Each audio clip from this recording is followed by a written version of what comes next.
مجاہد اسقلم علی یار خان۔ کافی دیر تک اس کا بدن پھڑکتا رہا اور اس کے بعد وہ ٹھنڈا ہو گیا۔ یہ سانحہ ایسا تھا کہ ہم سب ساکت ہو کر رہ گئے۔ بوتھان کی موت نے ہمارے آگے بڑھنے کا راستہ منقطع کر دیا تھا۔ وہی ان علاقوں میں ہمارا رہنما تھا۔ ڈیگلن کی آدمیوں سے اسے قتل کرنے کے بعد ہمیں دوہری مصیبت کا شکار کر دیا تھا۔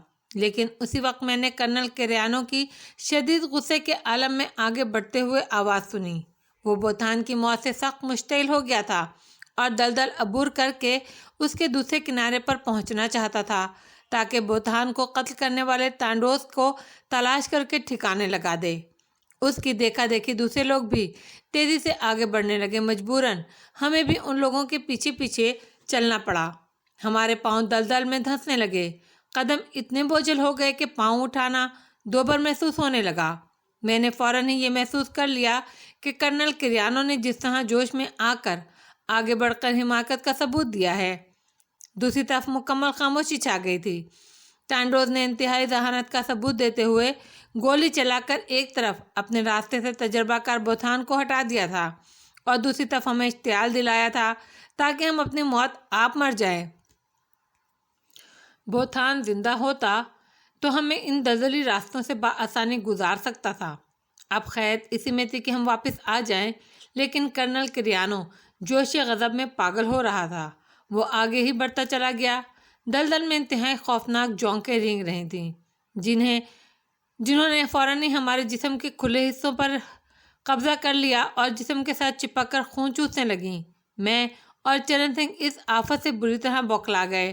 بڑی مشکل سے ہم نے ایک جھونک کو ٹانگ پر سے نوچا۔ وہ خون پی پی کر بری طرح پھول گئی تھی۔ تمامی لوگ سخت عذاب میں مبتلا تھے۔ دلدل سے فوراً باہر نکلنا آسان کم نہیں تھا، یہاں تک کہ میں نے کرنل کیریانو کو گلے گلے تک دلدل میں پھنستے ہوئے دیکھا۔ اس کے حلق سے آوازیں چیخوں کی صورت نکل رہی تھیں۔ اس وقت کرنل کیریانو کی موت کا مطلب یہ تھا ہم سب یہیں فنا ہو جائیں گے۔ اسی لیے میں اور چرن سنگھ پھرتی سے آگے بڑھنے کی کوشش کرنے لگے، لیکن وہ جگہ بھی ایسی تھی کہ ہم لوگ بھی تیزی سے دلدل میں دھنستے جا رہے تھے۔ کرنل کیریانو تقریباً آدھے چہرے تک دلدل میں دھنس گیا۔ اس کی آنکھیں باقی رہ گئی تھیں اور اب ان آنکھوں میں خوف اور حسرت تھی۔ میں نے اس کے بال پکڑ لیے۔ میرے عقب میں چرن سنگھ تھا۔ اس نے میرا ہاتھ تھام لیا۔ دیکھا دیکھی کچھ اور لوگ بھی آگے بڑھ آئے اور اس طرح ایک قطار سی بنتی چلی گئی۔ سب نے ایک دوسرے کا ہاتھ مضبوطی سے پکڑ رکھا تھا اور ہم کرنل کیریانو کو باہر کھینچنے لگے۔ کرنل کیریانو جو اب تک موت کا منتظر تھا آہستہ آہستہ باہر نکلنے لگا۔ اس کے حواس بے شک بحال تھے اور وہ خود بھی باہر نکلنے کی جدوجہد کر رہا تھا۔ بڑی مشکل سے ہم اسے باہر کھینچنے میں کامیاب ہوئے، لیکن اس کا بدن مفلوج سا ہو گیا۔ ہمارے بے شمار آدمی اس دلدلی موت کا شکار ہو گئے اور جو باقی بچے وہ بمشکل تمام پیچھے آنے میں کامیاب ہو سکے۔ ہمارے تمام جسم سے جھونکیں لپٹی ہوئی تھیں۔ ان جھونکوں سے جان چھڑانا انتہائی مشکل کام تھا۔ کمبخت اس طرح چمٹ گئی تھی کہ فوری طور پر کوئی ذریعہ ایسا نظر نہیں آتا تھا کہ انہیں علیحدہ کیا جا سکے۔ خدا خدا کر کے ہم واپس اس جگہ تک پہنچے جہاں سے دلدل شروع ہوتی تھی۔ یہاں پہنچنے کے بعد لوگوں نے سب سے پہلا کام یہی کیا کہ آگ روشن کی اور سلگتی ہوئی چھوٹی چھوٹی لکڑیوں کے سرے جھونکوں کے جسموں سے لگا کر انہیں بدن سے جدا کیا گیا۔ لیکن اس دوران وہ کمبخت اتنا خون چوس چکی تھی کہ فوجیوں کے جسم میں نقاہت پیدا ہو گئی۔ ہمارے لیے اب اس کے علاوہ اور کوئی چارہ کار نہیں تھا کہ ہم پیچھے ہٹ جائیں۔ وہ راستہ ہمارے لیے مسدود ہو چکا تھا۔ ہم اس افتاد سے نجات پا کر چند لمحے ہی سکون کا سانس لے سکے تھے کہ ایک بار پھر ہم پر گولیوں کی بارش شروع ہو گئی۔ بچے کچے سپاہیوں نے بھی اندھا دھند فائرنگ شروع کر دی۔ کرنل کیریانو کے حواس اب بھی بہتر نہیں تھے۔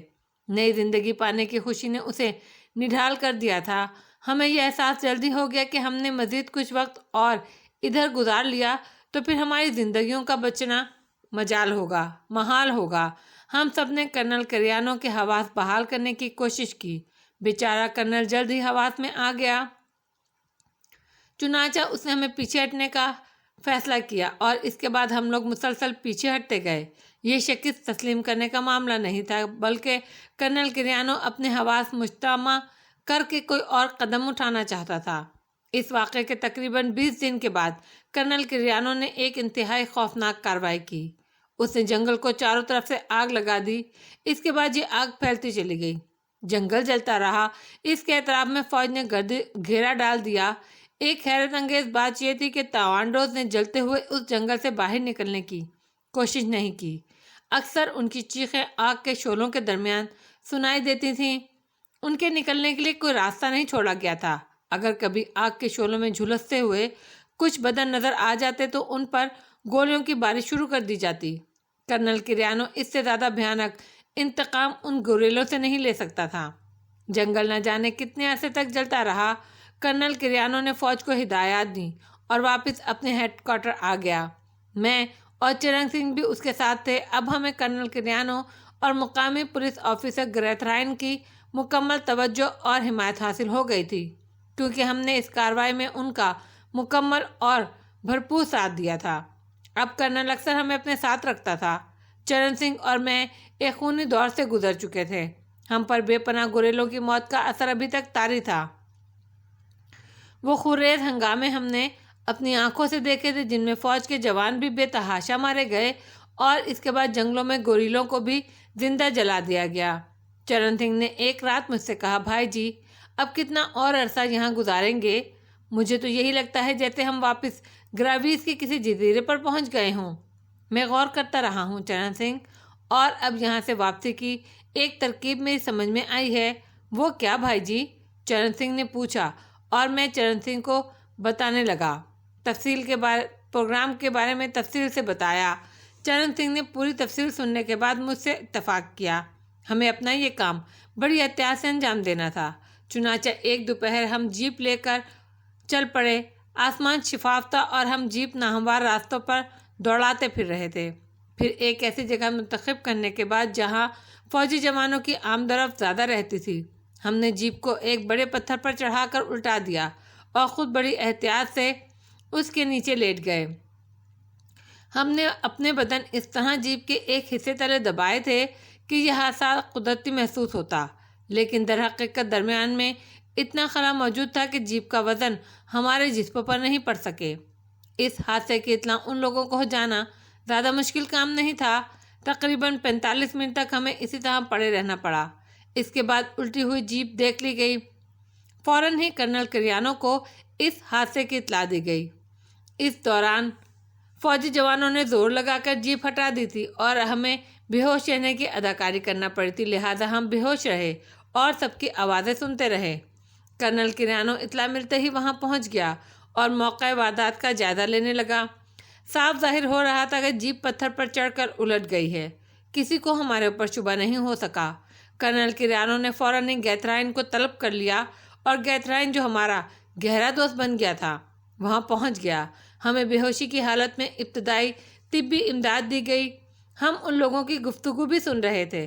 آخر گیتھرائن نے میرے دل کی بات کہہ دی۔ اس نے کہا، ہم دونوں کو فوراً ہیڈ کوارٹر واپس بھیج دیا جائے تاکہ بہتر طریقے سے ہسپتال میں ہمارا علاج ہو سکے۔ بیچارہ گیتھرائن خود ہی ہمیں لے کر فیری کال سے واپس آیا۔ ہمیں ہیڈ کوارٹر پہنچا دیا گیا۔ ہیڈ کوارٹر کے چھوٹے ہسپتال میں ہمیں داخل کیا گیا۔ یہ عارضی طور پر قائم کیا گیا تھا، ایک معمولی سا ہسپتال تھا۔ اس کے ایک کمرے میں ہم دونوں کو برابر بستروں پر لٹا دیا گیا، جہاں ہم لوگوں کو ہوش تو آنا ہی تھا، مگر گیتھرائن ہمارا ہمدرد اور غمگسار بنا بیٹھا تھا۔ اس نے ہماری خیریت پوچھی اور ہم اسے جیپ الٹنے کی تفصیلات بتانے لگے، لیکن اس کے بعد ہم نے فوراً ہی اپنے پچھلے بدن کے مفلوج ہونے کا اظہار بھی کر دیا اور اس بات پر ہم دونوں انتہائی آزردہ ہو گئے۔ گیتھرائن پریشان ہو گیا۔ اس نے اپنی موجودگی میں ڈاکٹروں کو طلب کیا۔ ڈاکٹروں کی توجہ ہم پر مرتکز ہو گئی۔ گیتھرائن چونکہ پولیس کا ایک اعلیٰ افسر تھا، اس لیے اس کی ہدایت پر ہماری سخت نگہداشت کی گئی۔ علاج معالجے کے سلسلے میں ہمیں مختلف مراحل سے گزارا گیا، لیکن یہاں ہمارے مرض کے علاج کا معقول بندوبست نہیں تھا۔ چنانچہ کرنل کریانو اور گیتھرائن نے بہتر علاج کے لیے ہمیں باہر بھیجنے کی سفارش کی۔ ہماری دلی مراد بر آئی۔ یہاں رہ کر مسٹر براؤن سے بھی کئی بار یاد آئے۔ دل چاہتا تھا کہ ان سے ملاقات کی جائے، لیکن یہ صورتحال ہمارے لیے انتہائی خوفناک ثابت ہو سکتی تھی۔ کسی کو ذرا سا بھی شبہ ہو جاتا تو اس کے بعد کے حالات کا اندازہ لگانا مشکل تھا۔ سفارشات جا چکی تھیں اور اب جہاز کے آنے کا انتظار تھا۔ ہسپتال میں ہمارا حتی المقدر دیکھ بھال ہوتی تھی۔ ڈاکٹر اس بات پر حیرانی کا اظہار کر رہے تھے کہ نچلے بدن پر تو کوئی چوٹ نہیں ہے، پھر بدن کیوں مفلوج ہو گیا ہے، جبکہ بظاہر اس پر فالج کے بھی آثار نظر نہیں آتے۔ لیکن بظاہر ہمارا یہ کہنا بھی اہمیت رکھتا تھا کہ ہم مفلوج ہیں۔ اس سلسلے میں ہمیں جو اداکاری کرنا پڑی وہ کم از کم مجھے تو ہمیشہ یاد رہے گی۔ بدن کو ایک مخصوص انداز میں ساکت رکھنا بہت مشکل کام تھا، لیکن زندگی بچانے کے لیے ہر طرح کے معاملات سے گزرنا ہی پڑتا ہے۔ ہیڈ کوارٹر کے ہسپتال میں ہم نے اسی حالت میں 16 دن گزارے۔ 17ویں دن ہمیں اسٹریچر پر ڈال کر جہاز میں پہنچا دیا گیا۔ یہ ایک جدید قسم کا جہاز تھا جو کچھ قیدیوں کو لے کر آیا تھا اور کچھ لوگوں کو لے کر واپس جانے والا تھا۔ اس جدید ترین جہاز کے ایک خوبصورت کیبن میں مجھے اور چرن سنگھ کو منتقل کیا گیا۔ یقین نہیں آتا تھا کہ گرائیویز سے فرار ہونے کے بعد ہمیں واقعی آزادی کی زندگی نصیب ہونے والی ہے۔ ایک طویل عرصہ ہم نے اس علاقے میں گزارا تھا۔ جہاز نے جب گرائیویز کی ہیڈ کوارٹر کا ساحل چھوڑا تو ہماری آنکھیں نم ہو گئیں۔ چرن سنگھ خاص طور سے بہت زیادہ متاثر تھا۔ اس نے بھرائے ہوئے لہجے میں کہا، بھائی جی، کیا یہ حقیقت ہے؟ مجھے یقین نہیں آتا۔ تم یقین کرو تو مجھے بھی یقین دلاؤ۔ چرن سنگھ، خود کو قابو میں رکھو، ابھی ہمیں مزید کچھ مراحل سے گزرنا ہے۔ چرن سنگھ خاموش ہو گیا۔ جہاز کا سفر جاری رہا۔ تقریباً 2.5 گھنٹے کا سفر تھا یہ۔ 2.5 گھنٹے کے بعد ہم بالآخر ایک بندرگاہ پر پہنچ گئے۔ بندرگاہ سے ہسپتال تک کا سفر اتنا عجیب لگ رہا تھا کہ بیان سے باہر۔ بلند و بالا عمارتیں، سڑکوں پر چلتے ہوئے لوگ، دوڑتی ہوئی کاریں، یہ دنیا اجنبی سی لگ رہی تھی۔ گرائیویز میں جو بھی وقت گزر چکا تھا وہ شاید آخری سانس تک نہیں بھولا جا سکتا تھا۔ راستے میں چرن سنگھ نے مجھ سے کہا، بھائی جی، یہ لوگ ہمیں ہسپتال لیے جا رہے ہیں، ممکن ہے کچھ ایسے حالات پیش آ جائیں جس کی بنا پر ہم یکجا نہ رہ سکیں۔ ایسی صورت میں تمہارا کیا پروگرام رہے گا؟ چرن سنگھ، اول تو میں کوشش کروں گا کہ ہم دونوں ساتھ رہیں، لیکن بالفرض اگر ایسا ہو بھی گیا تو بہتر یہی ہوگا کہ موقع پا کر تم نکلنے کی کوشش کرنا۔ میں اپنے طور پر یہ کوشش کروں گا، اگر ہمارا ساتھ رہے تو ٹھیک ہے، ورنہ بہتر یہی ہے کہ ہم یہیں سے ایک دوسرے کو خدا حافظ کہہ لیں۔ میں نے جواب دیا، میں تو یہ سوچ بھی نہیں سکتا بھائی جی، تم سے اتنی محبت ہو گئی ہے کہ اب تمہارے بغیر تو مرنے کا تصور بھی نہیں کیا جا سکتا۔ چرن سنگھ بھاری آواز میں بولا، نہیں چرن سنگھ، میری منزل کچھ اور ہے، تم میرا ساتھ نہیں دے سکو گے۔ میں ایک بار پھر تم سے درخواست کرتا ہوں کہ جذباتی ہونے کی کوشش مت کرنا۔ اگر زندگی باقی رہی تو ممکن ہے کسی اور موڑ پر ہماری ملاقات ہو جائے، میں نے کہا، اور چرن سنگھ عجیب سی نگاہوں سے مجھے دیکھتا رہ گیا۔ بالآخر وین ہسپتال پہنچ گئی۔ یہ اسپین کے ایک بہت بڑے شہر کا بہت بڑا ہسپتال تھا، انتہائی شاندار۔ چرن سنگھ کا خدشہ درست نکلا۔ ہم دونوں چونکہ تمام کاغذات اپنے ساتھ لائے تھے جن کی رو سے ہمیں حکومت کا ایک اہم کارندہ ہونے کا شرف حاصل تھا، چنانچہ ہماری دیکھ بھال کے لیے بھی معقول ترین بندوبست کیا گیا تھا۔ البتہ ہمیں الگ الگ کمروں میں رکھا گیا۔ مجھے یہ بھی نہیں معلوم ہو سکا کہ چرن سنگھ کا کمرہ میرے کمرے سے کتنی دور ہے۔ جس کمرے میں مجھے منتقل کیا گیا تھا وہ خاصا کشادہ اور صاف ستھرا تھا۔ 2 نرسیں میری خدمت پر مامور ہو گئیں۔ ڈاکٹروں نے میرا جائزہ لیا اور اسی دن مجھے چند مشینی مراحل سے گزرنا پڑا۔ وہ لوگ میرے مفلوج بدن کا جائزہ لے رہے تھے، تمام رپورٹس ان کے پاس تھیں۔ اس دن میرے 3 ٹیسٹ لیے گئے اور یہ فیصلہ کیا گیا کہ مزید چند ٹیسٹ لے کر علاج شروع کیا جائے گا، چونکہ ابتدائی ٹیسٹ جو لیے گئے تھے اس سے کسی بات کا پتہ نہیں چلتا تھا اور ڈاکٹر یہ معلوم کرنے میں ناکام رہے تھے کہ مفلوج ہونے کی وجہ کیا ہے۔ یہاں بھی مجھے اپنے آپ کو اسی انداز میں رکھنا پڑ رہا تھا، لیکن جب بھی موقع ملتا میں اپنے اعضاء کو جھٹک کر دوران خون بحال کرنے کی کوشش کر لیتا تھا، لیکن نہایت احتیاط کے ساتھ تاکہ ان لوگوں کو کوئی شبہ نہ ہو سکے۔ چرن سنگھ کی طرف سے طبیعت پریشان رہتی تھی، پتہ نہیں بیچارہ کس حال میں تھا، یہاں سے نکلنے میں کامیاب ہوا تھا یا نہیں۔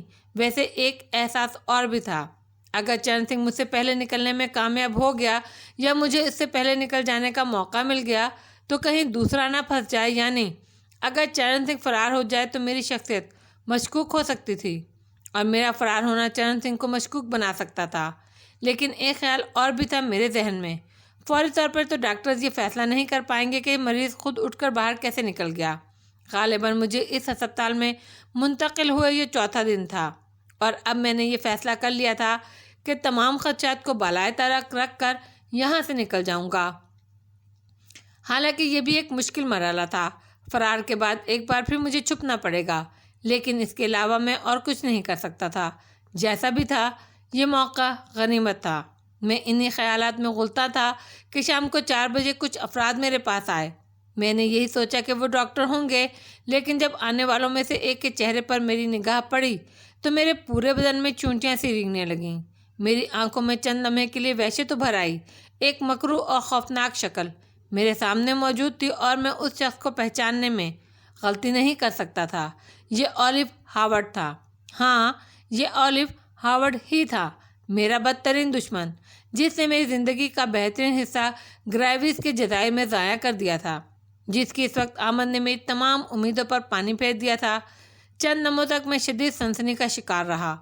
میری ذہنی کیفیت اعتدال پر نہیں آ رہی تھی، لیکن پھر میں نے آخر کو خود کو سنبھالا۔ علی یار خان، زندگی کا ایک اور نازک موڑ آ گیا ہے۔ یہ بدبخت شیطان یہاں پہنچ گیا ہے۔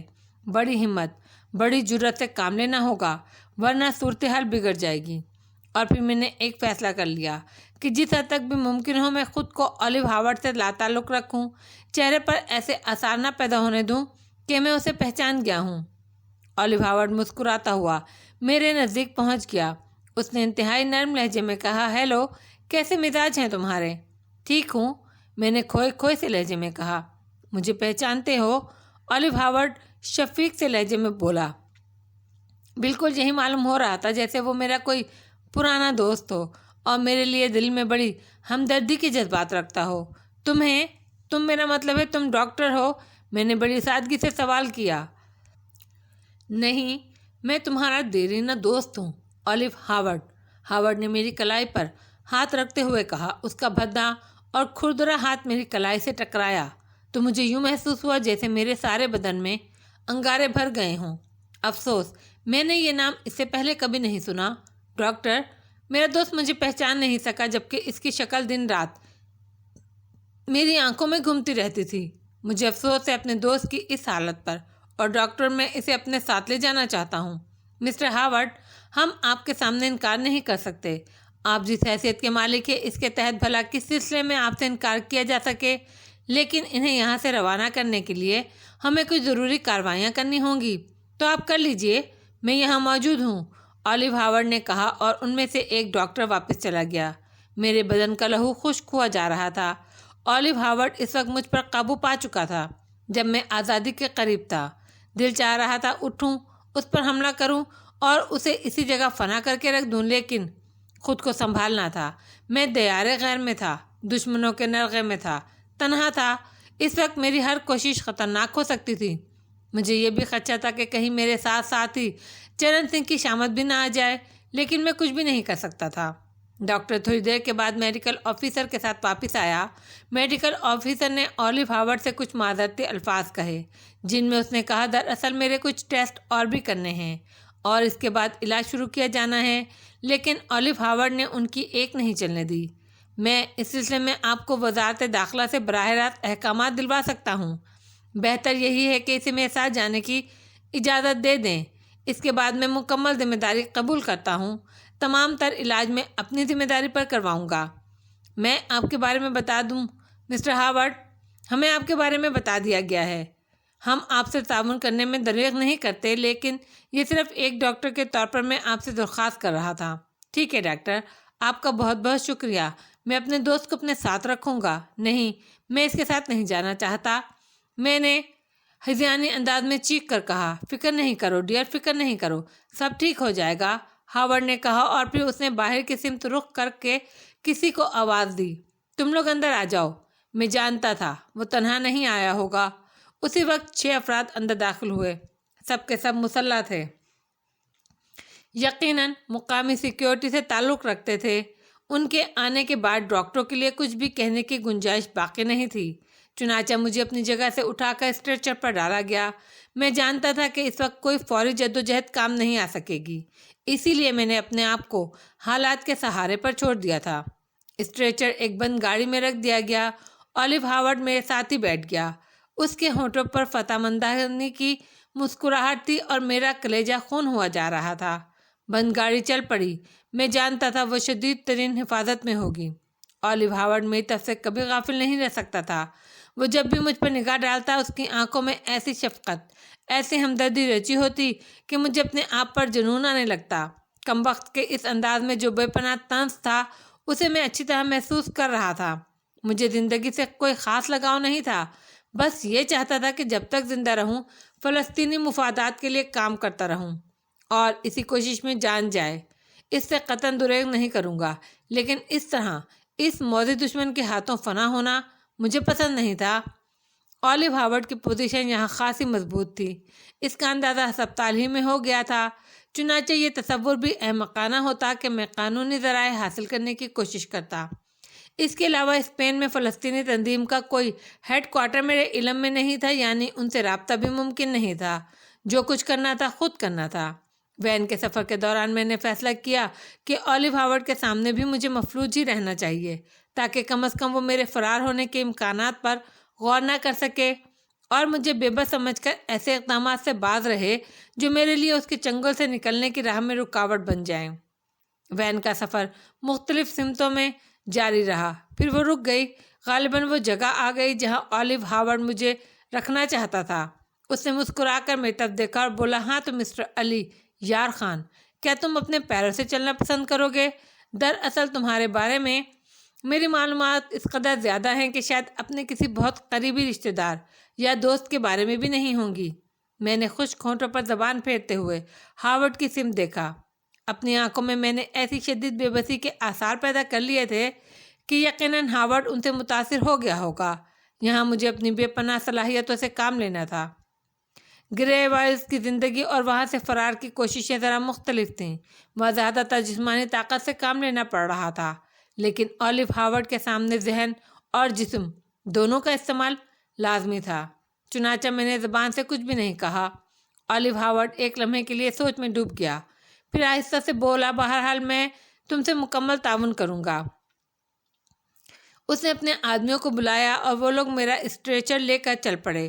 اولیو ہاورڈ اسٹریچر کے ساتھ ساتھ اس کمرے تک آیا جس میں مجھے لایا گیا تھا، ایک آرام دہ خوابگاہ جس میں نفیس بستر لگا ہوا تھا اور ہلکا پھلکا ڈیکوریشن کا سامان موجود تھا۔ اسٹریچر سے مجھے بستر پر منتقل کر دیا گیا۔ اولیو ہاورڈ نے اپنے ساتھیوں کو جانے کا اشارہ کیا، پھر خود دروازہ بند کر کے میرے نزدیک پہنچ گیا۔ کیا واقعی تمہارے جسم کو شدید نقصان پہنچا ہے؟ اگر ایسا ہوا ہے علی یار خان تو مجھے شدید افسوس ہے۔ مجھے تو وہی باعمل، وہی برق رفتار دشمن چاہیے جس کے لیے میرے دل میں یہ حسرت رہی کہ کاش میں اسے اپنے ہاتھوں سے بے دست و پا بنا سکوں۔ اگر تم مجھے مفلوج حالت میں ملے ہو تو یہ میرے لیے انتہائی دکھ کی بات ہے، لیکن فکر مت کرو، بعض اوقات بدترین دشمن بہترین دوست ثابت ہوتا ہے۔ مجھے اس وقت تم سے کوئی دشمنی نہیں ہے جب تک کہ تم میرے سامنے اپنے پیروں پر تن کر نہ کھڑے ہو جاؤ۔ اسی لیے علی یار خان، ابھی اپنے دل سے تمام خدشات نکال دو۔ میں تمہیں بے بسی کے عالم میں قتل نہیں کروں گا، بلکہ بہترین ڈاکٹروں سے تمہارا علاج کراؤں گا۔ اس کے لہجے میں ایک عجیب سا تاثر تھا۔ میری سمجھ میں نہیں آیا کہ میں اس کے بارے میں کیا سوچوں، لیکن ایسی گفتگو سے متاثر ہو کر اپنے دل میں نرمی پیدا کر لینا بھی حماقت کی بات تھی۔ اولیو ہاورڈ سے کسی بھلائی کی توقع رکھنا ایسا ہی تھا جیسے زہریلے سانپ پر اعتماد کرنا۔ وہ میرے بدن کے نچلے حصوں کو ٹٹول کر دیکھنے لگا۔ جگہ جگہ اس نے میری پنڈلیوں اور میری رانوں میں چٹکیاں لی کہ میری جان نکل رہی تھی، لیکن اداکاری میں حقیقت کا رنگ بھرنا تھا۔ سب کچھ برداشت کرتا رہا۔ اولیو ہاورڈ گہری نگاہوں سے میری ٹانگوں اور میرے نچلے دھڑ کو دیکھتا رہا۔ پھر اس نے کہا، تعجب کی بات ہے، دوران خون محسوس ہوتا ہے، لیکن بدن کی بے حسی میرے لیے تعجب خیز ہے۔ اس نے اپنی جیب سے لائٹر نکالا، اسے روشن کر کے میرے گھٹنے کے قریب لے گیا۔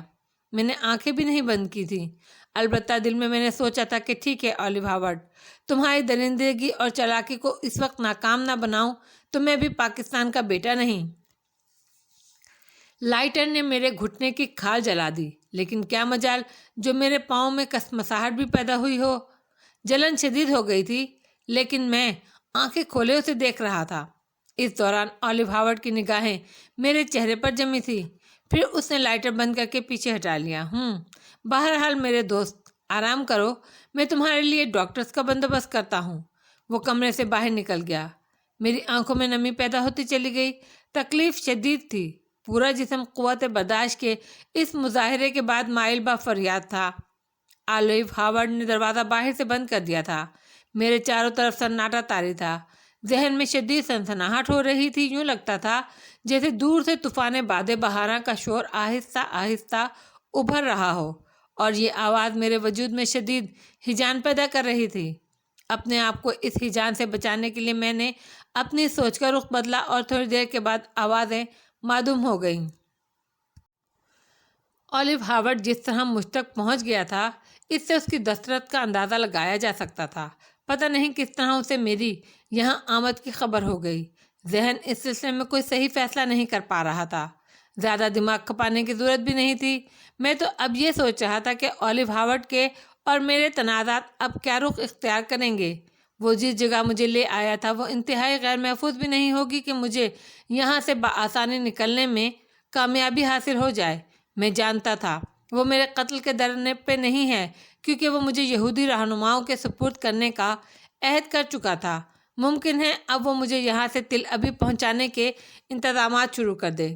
کم از کم میں تل ابیب نہیں جانا چاہتا تھا، خواہ اس کے لیے مجھے موت ہی کیوں نہ قبول کرنا پڑتی۔ میں نے فیصلہ کیا کہ مزید کچھ اور وقت گزار لوں، اس کے بعد یہاں سے فرار کی بھرپور کوشش کروں گا، اور اگر اس کوشش میں ناکام ہو جاؤں تو موت کو باخوشی گلے لگا لوں گا۔ آلیو ہاورڈ کچھ بھی کر لے، میں تل ابیب نہیں جاؤں گا۔ اس کے لیے یہ بھی ضروری تھا کہ میں کھانے پینے کی کوئی چیز قبول کروں، یا بے ہوشی کے عالم میں وہ مجھے یہاں سے لے جائے۔ نیا مرحلہ سخت اور صبر آزما تھا۔ پورا دن گزر گیا بغیر کچھ کھائے پیے۔ اس دوران دو نرسیں یکے بعد دیگرے میرے پاس 2-2 گھنٹے ڈیوٹی دے چکی تھی۔ ان کا رویہ بھی میرے ساتھ بہت اچھا تھا۔ ویسے یہ مقامی لڑکیاں تھیں، اس لیے میں جانتا تھا ان سے کوئی سوال کرنا حماقت ہوگی۔ انہوں نے مجھے کھلانے پلانے کی کوشش بھی کی، لیکن میں نے ان سے معذرت کر لی۔ میں نے کہا مجھے بھوک نہیں ہے۔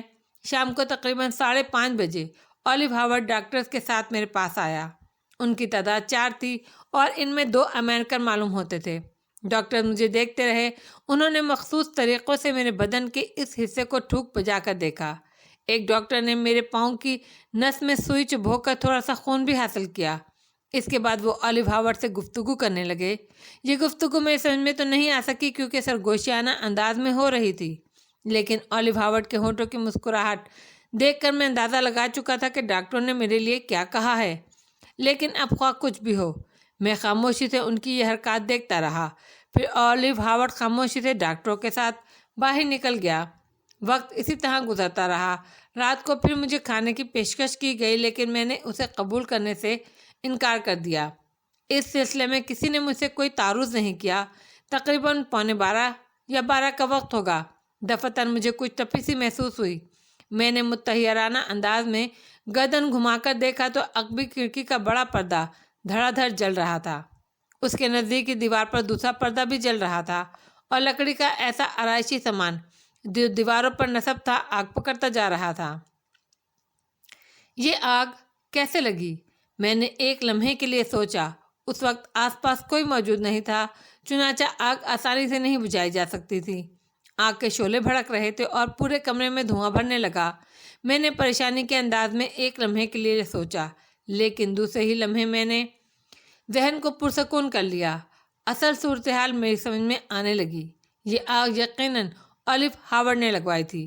ڈاکٹروں نے میرے بدن کے صحیح ہونے کی اطلاع اسے دی ہوگی، اور اس نے اپنے طور پر یہ احمقانہ کوشش کی تھی، لیکن یہ فرسودہ اور پرانی حرکتیں تھیں جن سے کم از کم آلیو ہاورڈ جیسے شخص کو گریز کرنا چاہیے تھا۔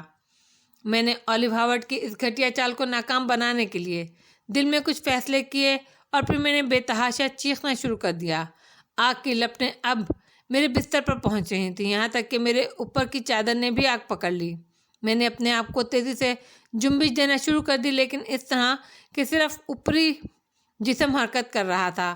میں آگ کو بجھانے کی کوشش میں مصروف تھا، جس کے نتیجے میں میری کلائیوں پر موجود گھنے بال بری طرح جل گئے، لیکن اس کے باوجود میں بستر سے نیچے نہیں آیا، اور وہیں مسلسل آگ بجھانے کی جدوجہد میں مصروف رہا۔ زیادہ دیر نہیں گزری کہ دروازہ پوری قوت سے کھلا اور 8-10 آدمی اندر گھس آئے۔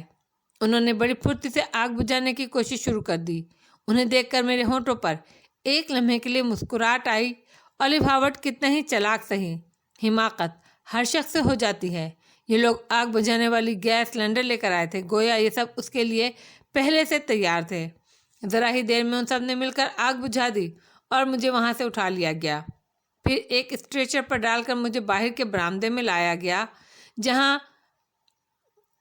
جہاں ہوا موجود تھی۔ میرا بدن زیادہ نہیں جلا تھا، ان کا خیال رکھا جا رہا تھا۔ جب خطرے کی حدود تک پہنچ جاؤں تو فوراً حالات پر قابو پا لیں۔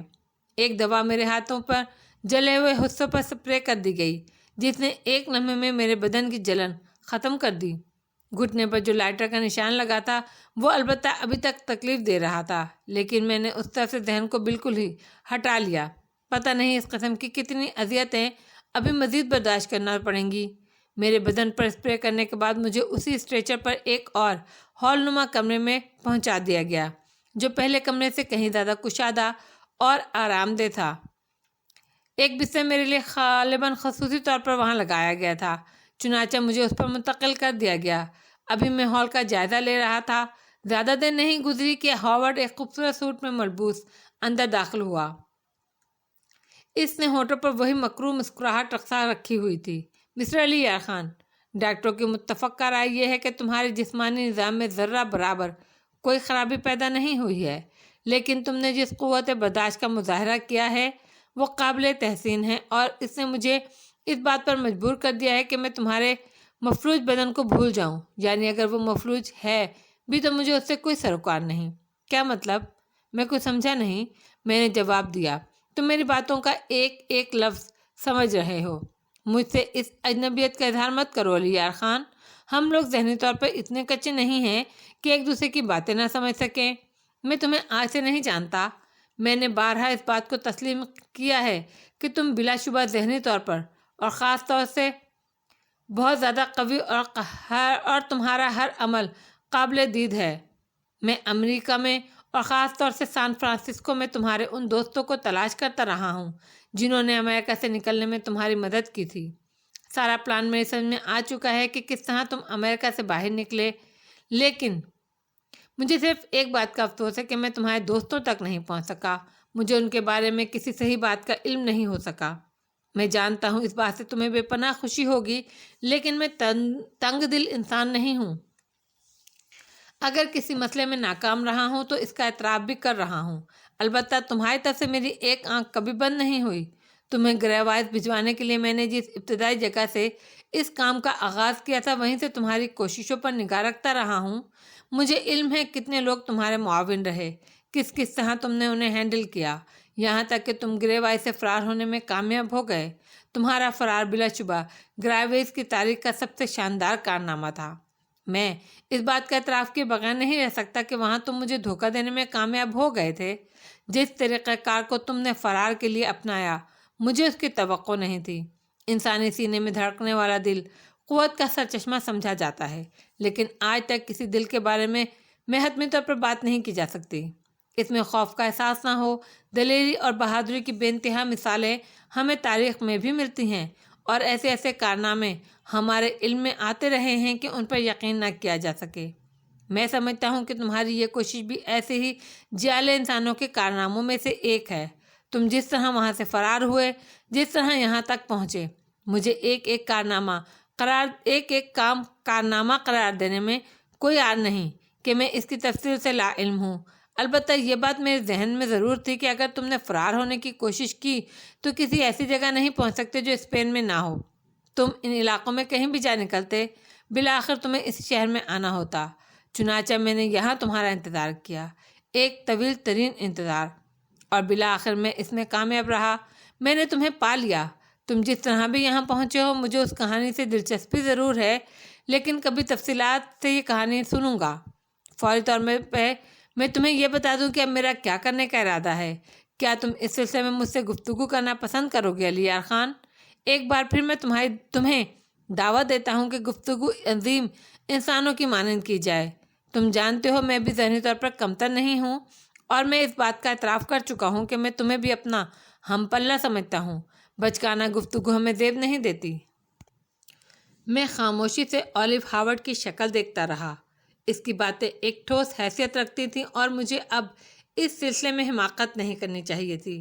اگر وہ جوش کے عالم میں واقعی اپنا پروگرام مجھے بتانے پر آمادہ ہے تو یہ ایک اچھی بات تھی۔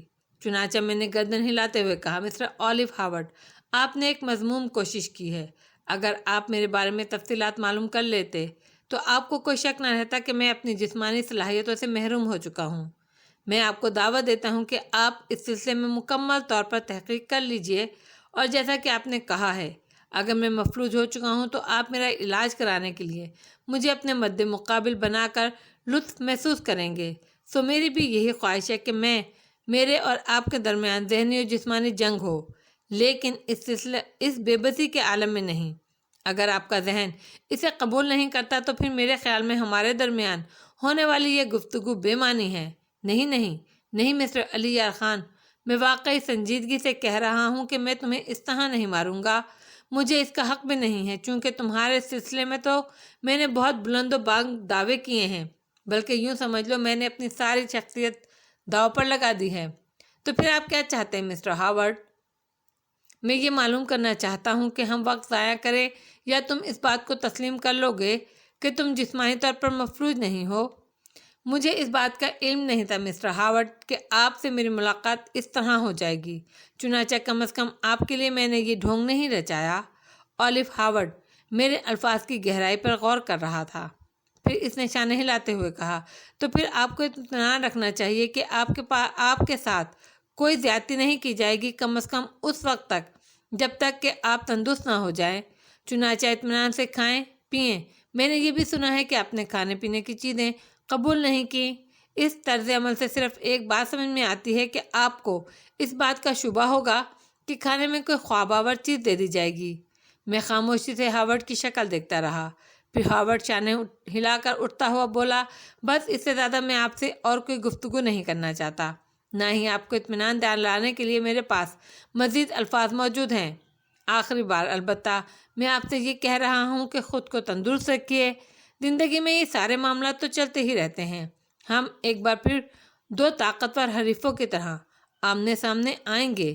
میں آپ کو پورا موقع دوں گا، آپ اپنی ذہنی اور جسمانی صلاحیتوں کو آزمائیں اور میں ان کا توڑ کروں۔ وہ دروازے سے باہر نکل گیا، پھر میں نے دروازہ باہر سے بند ہونے کی آواز سنی اور مسکراتی نگاہوں سے دروازے کو دیکھتا رہا۔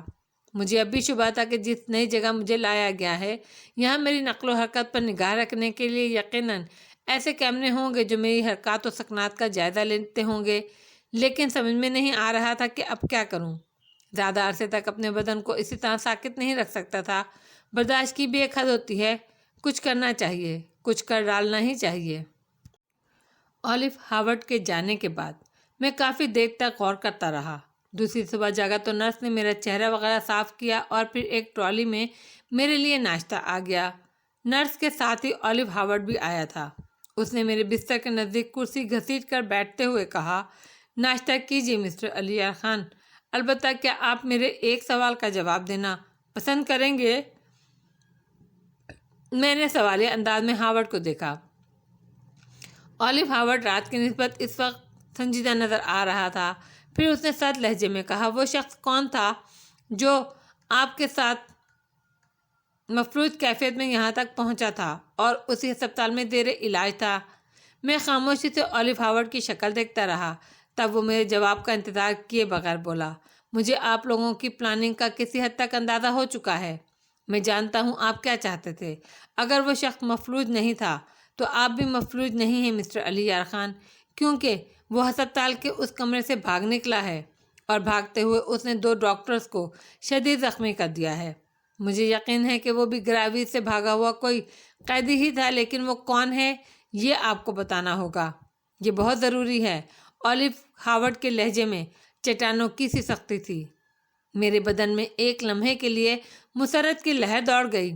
مجھے چرن سنگھ کے فرار کی اطلاع سن کر خوشی ہوئی، کم از کم بیچارہ چرن سنگھ تو نکل جانے میں کامیاب ہو ہی گیا۔ میں نے ایک گہری سانس لی اور بولا، کیا گریویز سے بھاگنے والے تمام قیدیوں کے بارے میں مجھے معلوم ہونا ضروری ہے مسٹر ہاورڈ؟ وہ کون تھا؟ کیا نام تھا اس کا؟ یہاں سے وہ کہاں جائے گا؟ تم سے اس کا کیا تعلق تھا؟ اولیو ہاورڈ کرخت لہجے میں بولا۔ بڑے اہم سوال ہے مسٹر ہاورڈ، آپ کے اختیارات لامحدود ہیں۔ آپ وہاں، میرا مطلب ہے گرائیویز میں، ہر طرح کی چھان بین کر سکتے ہیں۔ یہ سوال مجھ سے کرنے کی ضرورت کیوں پیش آ گئی؟ لیکن خیر، اس شخص کا نام اوڈے تھا۔ وہ بہت خطرناک فطرت کا مالک تھا۔ فرار کی ساری اسکیم اسی نے بنائی تھی، اور ہمارے ساتھ کچھ افراد اور بھی تھے۔ وہ راستے میں ہلاک ہو گئے، صرف میں اور وہ یہاں تک پہنچنے میں کامیاب ہو سکے۔ میں نے اطمینان سے کہا، جانتا تھا کہ آخر ہاورڈ گرائیویز سے تفصیلات معلوم کر لے گا، لیکن اسے یہ نہیں معلوم ہو سکے گا کہ وہ دوسرا بچ جانے والا چرن سنگھ تھا۔ کرنل کریانو اور پولیس گراتھرائن بھی اس بارے میں اسے کچھ نہیں بتا سکیں گے جب تک چرن سنگھ کو ان کے سامنے شناخت کے لیے پیش نہ کیا جائے۔ ہاورڈ اور ڈے، اولیو ہاورڈ نے جیب سے ایک کاغذ نکال کر اس پر نگاہ دوڑاتے ہوئے کہا، پھر کسی قدر مطمئن ہو کر بولا، یہ شخص یہاں سے فرار ہو کر کہاں جائے گا؟ سیدھا امریکہ۔ اس کا خیال ہے یہاں اسے مسٹر ہاورڈ کی جگہ مل جائے گی، کیونکہ بوڑھا اور ذہنی طور پر علیل اولیو ہاورڈ اب اپنے منصب کے لیے موزوں نہیں رہا ہے۔ میں نے مسکراتے ہوئے کہا۔ میرے الفاظ پر اولیو ہاورڈ کی آنکھیں سرخ ہو گئیں۔ چند لمحے وہ مجھے گھورتا رہا اور پھر بولا، اوکے مسٹر علی یار خان، اس بات کا تمہیں معقول جواب دیا جائے گا۔ وہ اٹھا اور کمرے سے باہر نکل گیا۔ میری گفتگو نے اسے مشتعل کر دیا تھا، لیکن وہ ابھی میرے خلاف کوئی سخت کارروائی نہیں کرنا چاہتا تھا۔ اس نئی جگہ میں نے تقریباً 38 گھنٹے گزار لیے تھے۔ جس وقت تک برداشت کر سکتا تھا بھوکا رہا۔ جب محسوس ہوا کہ اب بھوک حواس چھین لے گی تو جو کچھ ملا کھا لیا، تمام خدشات سے بے نیاز ہو کر۔ لیکن ایسی کوئی بات نہ ہوئی جس کے خدشے سے اب تک کھانا پینا چھوڑا تھا۔ البتہ بدن کو مسلسل مفروض رکھنا خطرے سے خالی نہیں تھا، کہیں اعضاء کام کرنا ہی نہ چھوڑ دیں اور سچ مچ اپاہج ہو جاؤں۔ فی الحال یہی اندازہ ہو رہا تھا کہ اولیو ہاورڈ کے چنگل سے نہیں نکل سکوں گا۔ اس کی گرفت کمزور نہیں تھی، اب حالات کے رخ پر بہنا ہوگا۔ اگر موقع مل گیا تو ٹھیک، ورنہ جو بھی تقدیر میں لکھا ہوا ہوگا۔ خود ہاورڈ نے بھی میرے مفلوج ہونے پر یقین نہیں کیا تھا۔ کوئی علاج نہیں ہوا تھا اس دن سے۔ غالباً 5واں دن تھا۔ شام کے 5:45 بجے تھے جب ہاورڈ میرے کمرے میں داخل ہوا۔ اس کے چہرے پر سنجیدگی طاری تھی۔ گرائیویز سے تمام رپورٹ موصول ہو گئی ہیں۔ آج رات تمہارے دوست کرنل کریانو اور گاتھرائن بھی یہاں آ رہے ہیں۔ واقعی ٹانڈوس کے خلاف مہم میں حصہ لے کر تم نے بڑے کارنامے انجام دیے ہیں، اور نتیجے میں ان کی ہمدردیاں حاصل کر کے یہاں تک پہنچ جانا بھی ایک کارنامہ ہے۔ ان سارے کارناموں کے انعامات وصول کرنے کے لیے ہاورڈ نے اتنا ہی کہا تھا کہ عمارت ایک خوفناک دھماکے سے ہل گئی۔ تقریباً ساری عمارت کے دروازے، کھڑکیوں کے شیشے ٹوٹ گئے۔ ہاورڈ نے گرنے سے بچنے کے لیے میری مسحری کا سہارا لیا اور میں بے اختیار اپنی جگہ سے اٹھ کر کھڑا ہوا تھا۔ ہاورڈ نے مجھے دیکھا اور ایک لمحے کے لیے میرے بدن میں سنسنی دوڑ گئی۔ غلطی ہو گئی۔ کم وقت ہاورڈ اس بار اپنی چال میں کامیاب ہو گیا۔ دھماکہ اتنا اعصاب شکن تھا اور اس نے مجھے اپنی باتوں کے جال میں اس طرح جکڑ لیا تھا کہ میں خود پر قابو نہیں پا سکا اور اس کے سامنے اٹھ کھڑا ہوا۔ لیکن اب جو ہونا تھا ہو چکا تھا۔ معلوم نہیں ہاورڈ اس دھماکے سے متاثر ہوا تھا یا میرے اس طرح کھڑے ہو جانے سے ایک لمحے کے لیے وہ بھی معطل ہو گیا۔ میں نے جو ہی یہ بات محسوس کی تو عمل کرنے کا فیصلہ کر لیا۔ بڑی نپی تلی چھلانگ لگائی۔ میں نے اس پر اور پوری طرح گرفت قائم کرنے میں کامیاب ہو گیا۔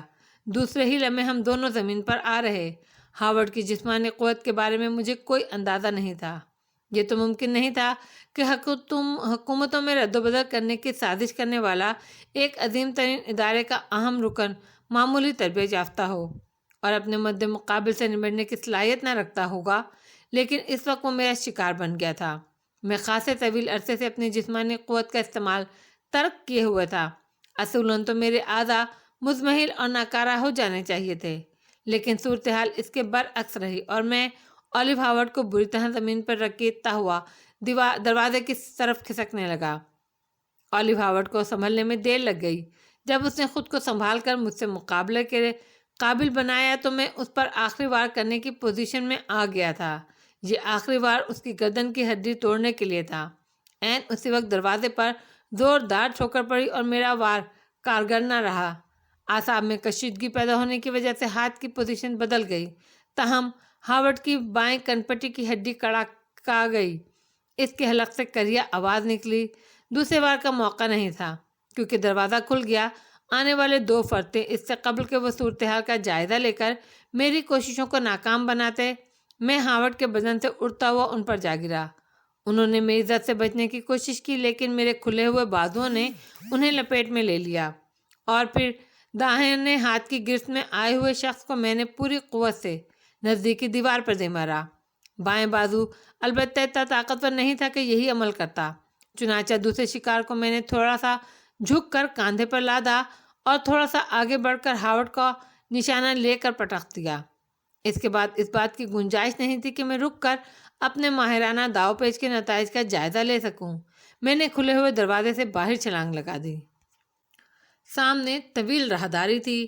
آگے جا کر یہ راہداری بائیں سمت گھوم گئی اور اس طرح چند افراد اور نظر آئے۔ دھماکہ اسی سمت کیا گیا تھا اور یہ کوئی اتفاقی معاملہ نہیں تھا۔ ہاورڈ نے یہ دھماکہ خود کرایا تھا۔ غالباً میرے سلسلے میں یہ اس کی آخری کوشش تھی۔ اس کے بعد میرے مفلوج ہونے کا یقین کر ہی لیتا، لیکن اس کوشش کے ایسے خوفناک نتائج کی اسے امید نہیں تھی۔ دھماکہ اس کے لیے غیر متوقع نہیں تھا، لیکن میرے اس طرح کھڑے ہو جانے سے وہ بھونچنکا رہ گیا اور اسی لمحے ہاتھی حیرت نے اسے مات دے دی۔ راہداری کے اس سرے پر گھومنے کے بجائے میں نے اس کی 3 فٹ اونچی دیوار کود کر بغلی احاطے میں جانا مناسب سمجھا، حالانکہ دوسری طرف کی زمین اس دیوار کی بلندی سے بھی 5 فٹ مزید نیچے تھی۔ گویا مجھے 8 فٹ کی گہرائی میں کودنا پڑا۔ پیروں میں چوٹ لگی تھی لیکن ناقابل برداشت نہیں تھی۔ سامنے تقریباً 3 فٹ کے فاصلے پر احاطے کی دیوار نظر آ رہی تھی۔ میں برق رفتاری سے دوڑتا ہوا اس دیوار تک پہنچا اور ہائی جمپ کے ماہر کی طرح پھرتی سے چھلانگ لگا دی۔ دیوار کو رکے بغیر عبور کرنے کی جرات تو نہ ہوئی، لیکن بس میں نے اسے پیروں سے چھوا اور دوسرے ہی لمحے میں عمارت سے باہر تھا۔ انسانوں کی سرگزشت میں بعض اتفاقات بڑی دلچسپ اہمیت کے حامل ہوتے ہیں۔ اب مجھ جیسے بے یار و مددگار شخص کو، جس کے پیروں میں جوتے بھی نہیں تھے، اگر وہ دونوں احمق نہ مل جاتے جو یقیناً اس دھماکے سے متاثر ہو کر کار سمیت احاطے کی دیوار کے قریب پہنچ گئے تھے، تو اس دیار غیر میں میرے لیے کسی قدر مشکل ہو جاتی۔ کس طرح یہاں سے جاتا، ہاورڈ کے چنگل سے نکلتا؟ ان کا اس طرف آنا ضروری تھا، اور یہ بھی ضروری تھا کہ دونوں گاڑی سے نیچے اتر کر احمقوں کی طرح احاطے کی دیوار کے قریب پہنچ کر دیوار کے دوسری طرف جھانکنے کی کوشش کرتے۔ دونوں جوان تھے مگر مجھے دیکھ کر بری طرح اچھل پڑے، اور پھر دوسری بار مجھے ان کو اچھالنا پڑا کیونکہ میں نے نیچے قدم جماتے ہی ان پر حملہ کر دیا۔ ایک کے مضبوط ہاتھ ان کے لیے کافی ثابت ہوا اور وہ اپنے تجسس کا شکار ہو گئے۔ اس قدرتی امداد سے فائدہ نہ اٹھانا حماقت تھی۔ وقت نہیں ضائع کیا جا سکتا تھا کیونکہ اندر موجود لوگوں کے لیے میرے فرار کی سمت کا اندازہ لگانا مشکل نہیں ہوتا، اور یہ ممکن تھا کہ وہ اس طرف بھی دوڑ پڑتے۔ اس لیے صرف ایک کام کرنا تھا جو میں نے فوراً کیا۔ میرے نپے تلے اندازے درست نکلے اور میں نے ان کے پرس اپنے قبضے میں لے لیے۔ ان میں کیا ہے یہ دیکھنا اس وقت ممکن نہیں تھا، چنانچہ میں کار کی طرف لپکا۔ چابی انگیشن میں لگی ہوئی تھی۔ کار اسٹارٹ کر کے ریورس کی، پتلی سی ریلی سڑک پر اسے پوری قوت سے آگے بڑھا دیا۔ اس وقت واقعی کمال ہو گیا۔ غالباً یہ دونوں کار میں ادھر سے گزر رہے تھے۔ دھماکے سے اسٹیئرنگ بہک گیا اور لیکن کار دیوار سے ٹکرانے سے بال بال بچ گئی، اور پھر وہ دھماکے کا سبب معلوم کرنے کے لیے دیوار کے قریب پہنچے، اور یوں میرا کام بن گیا۔ ذیلی سڑک پر ایک چوڑی شاہراہ سے جا ملی۔ علاقے کے بارے میں کوئی اندازہ نہیں تھا، لیکن آگے جا کر ایک بازار نظر آ گیا۔ لباس تو جو کچھ بھی تھا ٹھیک ہی تھا، لیکن ننگے پاؤں سب سے زیادہ پریشانی تھی۔ کار سے اتر کر ننگے پاؤں سڑک پر نکلتا تو بہت سی نگاہوں کا مرکز بن جاتا، اس لیے سمجھ میں نہیں آ رہا تھا کیا کروں۔ اس کار کو بھی زیادہ دیر تک پاس رکھنا خطرناک تھا، چنانچہ ایک مناسب جگہ کار روکی، جیب سے ایک پرس نکال کر جائزہ لیا۔ جی خوش ہو گیا، پہلے ہی پرس میں کافی رقم تھی۔ اطراف میں نگاہیں دوڑائیں اور کوئی شوٹ اسٹور نہ پا کر کار آگے بڑھا دی۔ یہ کڑوی گولی نکلنا تھی، زیادہ سفر نہ کرنا پڑا۔ ایک دکان نظر آئی، مقامی طرز کے جوتوں کی ایک چھوٹی سی دکان تھی جو اس وقت میرے لیے موزوں ترین تھی، لیکن سیلز مین نے حیرت سے میرے ننگے پاؤں دیکھے۔ میرے جوتے ایک حادثے کا شکار ہو گئے، میں نے مسکراتے ہوئے کہا، اور سیلز مین بھی اخلاقاً مسکرا دیا۔ میں نے جوتے پسند کر کے قیمت ادا کی، فوراً دکان سے باہر آیا۔ اب کم از کم میں لوگوں کی نظروں میں نہیں آتا کہ کار پر اس جگہ لعنت بھیجی، اور ٹہلنے کے سے انداز میں آگے بڑھ گیا۔ لباس وغیرہ کا معاملہ تھا، لیکن اس میں مشکل پیش نہیں آئی۔ ایک اور اسٹور سے میں نے چند ضروری لباس خریدے، ایک سوٹ کیس میں سے رکھ کر چل پڑا۔ اس کے بعد مجھے ایک ٹیکسی نے ہوٹل فراترے پہنچا دیا۔ 3 منزلہ عمارت قدیم اسپینی عمارتوں کے طرز کی بنی ہوئی تھی۔ نرم قالین سے آراستہ ہال میں بالکل رش نہیں تھا۔ ہوٹل کے بوڑھے مینیجر نے کمرہ نمبر 18 الاٹ کر دیا اور میں اپنا سوٹ کیس اٹھائے اس کمرے میں داخل ہو گیا جو ویٹر میں رہنمائی کے لیے یہاں آیا تھا۔ اس سے میں نے کافی کے لیے کہہ دیا اور ایک کرسی پر بیٹھ کر گہری گہری سانس لینے لگا۔ گزرے ہوئے واقعات پر نگاہ دوڑانا اور صورتحال کا جائزہ لے کر یہ اندازہ قائم کرنا ضروری تھا کہ اب اولیو ہاورڈ کے اقدامات کیا ہوں گے اور کس طرح وہ میری راہ پر لگ سکتا ہے۔ دونوں بے ہوش آدمی اس کے ہاتھ لگ سکتے ہیں، زیادہ سے زیادہ وہ اپنی کار کا حوالہ دیں گے، پرس کی گمشدگی کے بارے میں بتائیں گے اور ہاورڈ سمجھ جائے گا کہ عارضی طور پر میں رقم کے لیے پریشان نہیں ہوں۔ اس کے بعد اصولاً میرا قیام کسی ہوٹل میں ہی ہونا چاہیے، گویا ہوٹل خطرناک ہے۔ ویٹر کافی لے آیا اور نہایت لذیذ کافی نے بہت فرد بخشی۔ اس دوران سوچ کے دائرے پھیلتے رہے۔ وہ میری ذہنی سطح سے واقف ہے، ضرور یہ اندازہ لگا لے گا کہ میں کسی ہوٹل میں قیام کر کے خطرات مول نہیں لوں گا، لیکن اس کے باوجود وہ اس امکان کو نظر انداز نہیں کرے گا۔ جو کرنا ہے فوری طور پر کر لینا چاہیے، لیکن کیا؟ کافی ختم ہو گئی، رات ہو گئی تھی۔ اس شہر کے نواح کے بارے میں کچھ نہیں معلوم تھا۔ پہلے معلومات حاصل کی جائیں، اس کے بعد کوئی فیصلہ کرنا مناسب ہوگا۔ لباس تبدیل کر کے دونوں پرس کی رقم یکجا کی اور پھر اسے اندرونی جیب میں رکھ کر پرس کھڑکی سے باہر اچھال دیے۔ حلیہ کسی قدر درست ہو گیا تھا، چنانچہ ہوٹل کے کمرے سے باہر نکل آیا۔ ہال سے گزرنا ضروری نہیں تھا، اس کے برابر سے بھی ایک راستہ باہر جاتا تھا۔ میں اس راستے سے گزر کر سڑک پر آ گیا۔ پرانی آبادی تھی، پرانے طرز کے لوگوں سے بھری ہوئی۔ سڑکیں بارونق تھیں، دکانیں کھلی ہوئی تھیں، خاص قسم کی چائے کے ہوٹل بکھرے ہوئے تھے جن میں لوگ نظر آ رہے تھے۔ میں اطراف سے چوکنا ہو کر آگے بڑھتا رہا، فرانزے کے راستے کو ذہن میں رکھا کہ واپسی میں کسی سے پوچھنا نہ پڑے۔ بہت دور نکل آیا تھا، لیکن چہل قدمی میں کافی لطف آ رہا تھا۔ مجھے اس علاقے میں کوئی بک اسٹال وغیرہ نظر نہیں آ سکا جہاں سے شہر کا نقشہ دستیاب ہو سکتا۔ آخر فیصلہ کیا کہ جس طرح ممکن ہو سکے رات گزاری جائے اور علل صبح یہ ہوٹل چھوڑ کر کوئی ایسی جگہ تلاش کی جائے جہاں فوری طور پر ہاورڈ کا خیال نہ پہنچ سکے۔ اتنی جلدی ہاورڈ میرے بارے میں پتہ نہیں چلا سکے گا۔ واپس ہوٹل پہنچا اور ڈائننگ ہال کا رخ کیا۔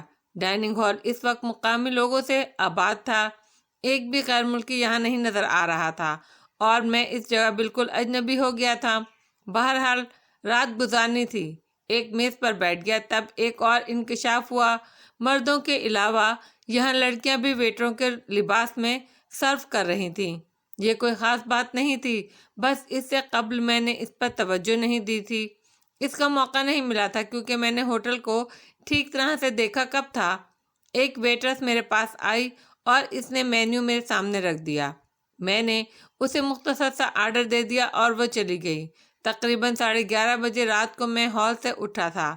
اس وقت بھی ایک رقاصہ پورے ہال میں تھرکتی پھر رہی تھی اور مقامی لوگ گھٹیا قسم کی شراب کے نشے میں بدمست ہوئے جا رہے تھے، لیکن میں بذوق انسان تھا، اس پرلطف محفل سے لطف اندوز نہیں ہو سکا اور اپنے کمرے میں آ گیا۔ لباس تبدیل کرنے کی ضرورت نہیں تھی، سستے قسم کا لباس تھا، پہن کر پھینک دینے والا، یہاں کون سنبھال کر رکھتا۔ اسی لیے بس جوتے اتار دیے۔ ابھی بستر پر دراز نہیں ہوا تھا کہ دروازے پر دستک ہوئی اور میں چونک پڑا۔ کون ہے؟ میں نے سنبھل کر پوچھا۔ ویٹریس سر، جواب ملا، لیکن اس جواب نے ایک لمحے کے لیے ذہن پر ڈنک مارا تھا۔ آواز میں کچھ کرختگی تھی جو کسی ہوٹل کی ویٹریس کے لہجے میں نہیں ہو سکتی تھی۔ سمجھ میں نہیں آیا کہ کیا کروں۔ بہرحال دروازے کے پاس پہنچا اور پوچھا، کیا بات ہے؟ بستر تبدیل کرنا ہے سر، دوسری بار آواز سنائی دی اور میں نے دروازہ کھول دیا۔ عورت کی عمر 30 سال سے کسی طرح کم نہ تھی۔ چادروں اور تکیوں کے غلافوں کا ایک انبار بازو پر ڈالے شگفتہ چہرہ بنائے کھڑی تھی۔ میں راستے سے ہٹ گیا۔ اسی وقت باہر جھانکنا کچھ مناسب نہیں تھا، اس لیے میں نے اس کے اندر داخل ہوتے ہی دروازہ بند کر دیا۔ وہ سیدھی بستر کے پاس پہنچ گئی۔ میں دروازے سے تھوڑا سا ہٹ کر اسے کام کرتے دیکھنے لگا۔ اس نے بازو پر پڑی چادریں پلنگ پر رکھیں اور پھر دفتن وہ بل کھا کر پلٹی۔ صرف ایک لمحہ میں نے چادروں کے نیچے سے کوئی سیاہ شے برآمد ہوتی دیکھی، اور اس وقت جو کچھ ہوا وہ شعور سے زیادہ غیر شعوری قوتوں کا مہینے منت تھا۔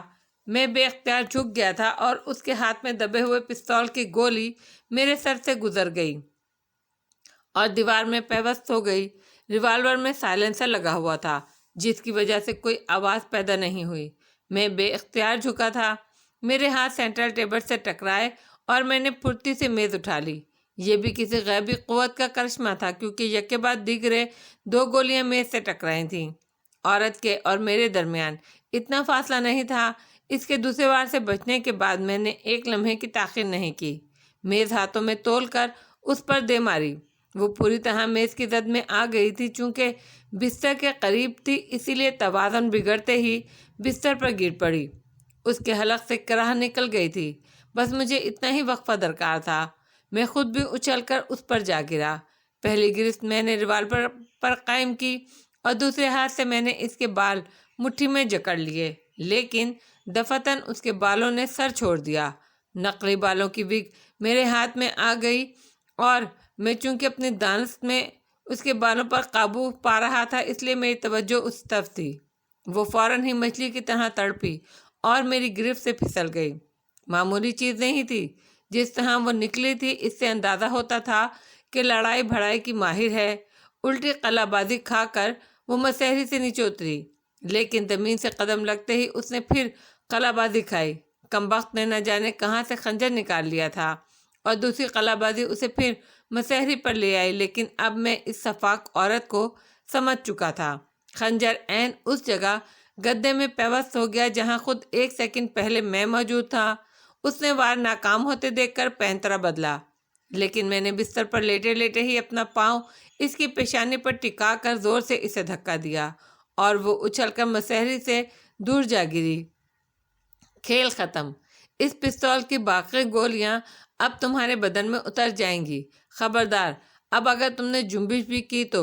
میں نے اس کے پستول کو جنبش دے کر کہا جو اب میرے ہاتھ میں تھا، اور وہ جیسے چونک پڑی۔